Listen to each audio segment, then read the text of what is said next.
Good morning, students. Now, you know that in our last class we have discussed up to the impulse. Our discussion regarding impulse is complete. Now, today we are to start the next topic of this chapter, laws of motion, that is concurrent forces. Concurrent forces. If a number of forces are acting on a body at the same time,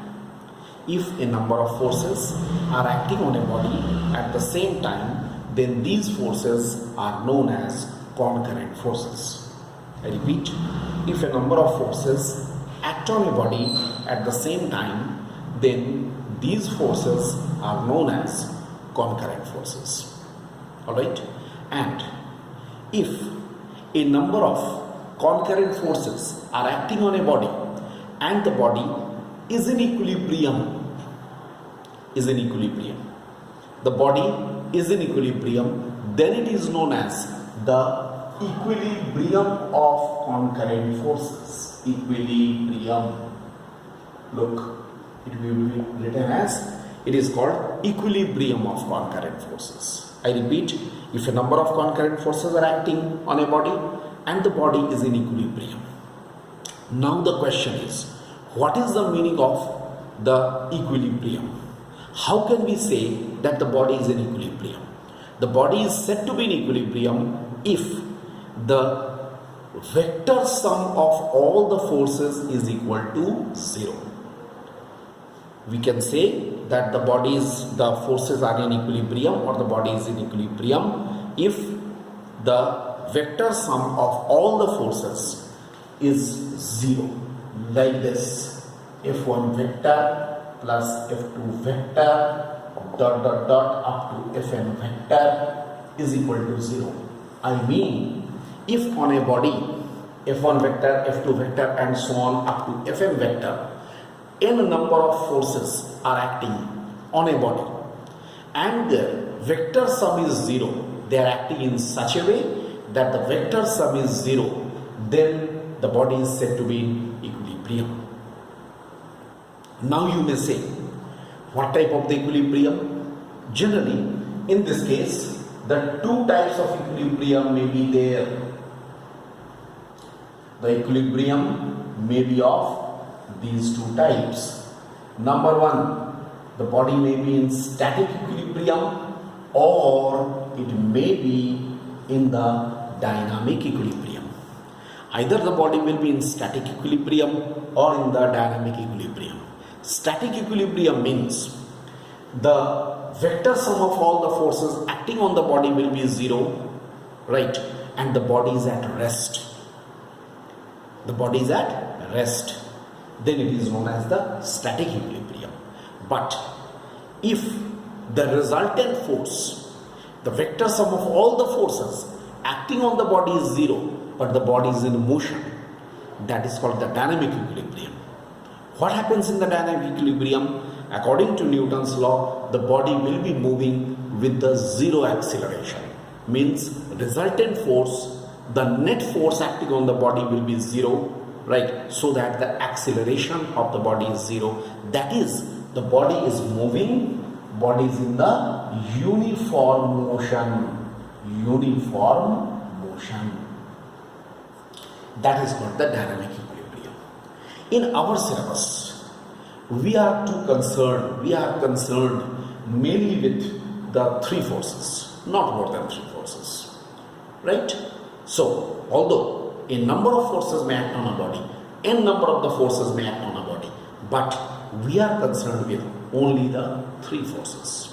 So, let us now discuss the important laws which are concerned with the equilibrium of the concurrent forces. So, let us discuss laws. First one, that is the parallelogram law.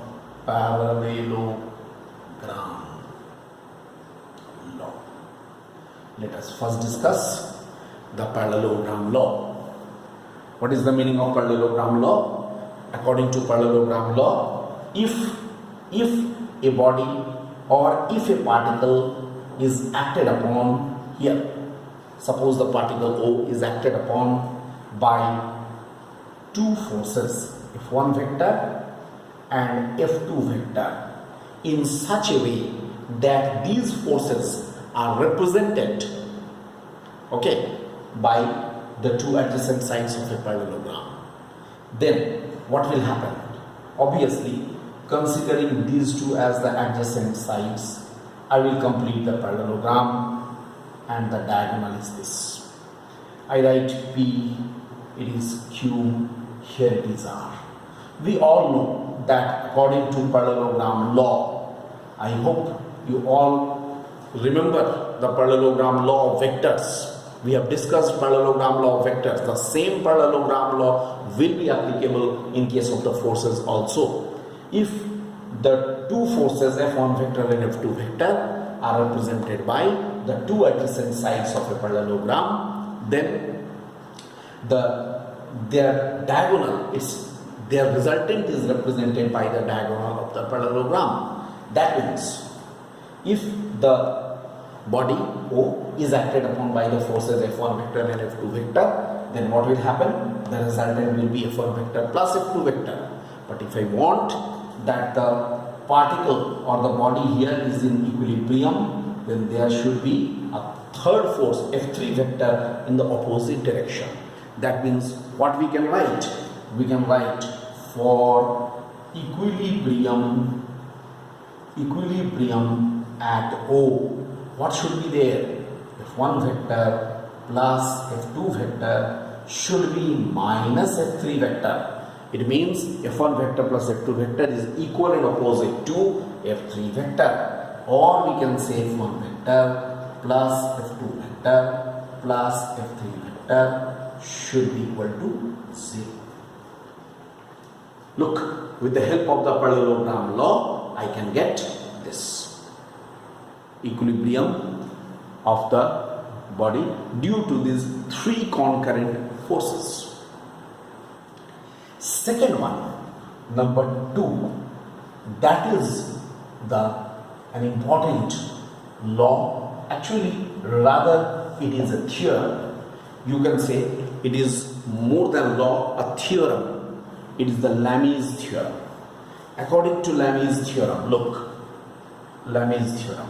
See, a particle at O is acted upon by three forces here, acted upon by three forces, F1 vector, F2 vector, F3 vector, in such a way that these three forces are represented by three sides of a triangle. Look, it's like this: F1 vector, F2 vector, F3 vector, like this. Look at this figure. What I am saying, if a body or a particle is acted upon by three forces in such a way that these three forces are represented by the three adjacent sides of a triangle, right, and they are in equilibrium, these forces are in equilibrium, you can write, and these forces are in equilibrium, then these forces are in equilibrium, then each force becomes directly proportional to, each force becomes directly proportional to the sine, this sign, trigonometric sign, the sine of the angle between the remaining two forces, the sine of the angle between the remaining two forces. I repeat, this particle O is acted upon by F1 vector, F2 vector and F3 vector. These three forces in such a way that they are represented by three adjacent sides of a triangle. What will happen in this? According by triangle law. By triangle law. By triangle law. Look, can I use triangle law like this? F1 vector, or we can say in this way, ऐसे ले लो, look, A, B, C. In this way we say. So how it will be taken? According to triangle law, it should be taken CB vector plus BA vector equal to, it should be CA vector. Actually it should be like this. CB vector plus CA vector is equal to this. होना ऐसा चाहिए. If they are represented in magnitude and direction by these forces, then CB vector is what? F1 vector plus F2 vector. F1 vector plus F2 vector is equal to minus F3 vector, or F1 vector plus F2 vector plus F3 vector is equal to 0. Look, that is 0. It means they are in equilibrium. So what we can say in that case, F1 by sine alpha is equal to F2 by sine beta is equal to F3 by sine gamma. Look, then each force, if these forces are in equilibrium, they are in equilibrium according to triangle law, then each force is directly proportional to sine of the angle between the remaining two forces. Remaining two forces, remaining two forces. F1 by sine alpha, F2 by sine beta, F3 by sine gamma. Sine of the remaining two forces. So these are some important laws of concurrent forces. You have to remember important laws, equilibrium of the concurrent forces. All right.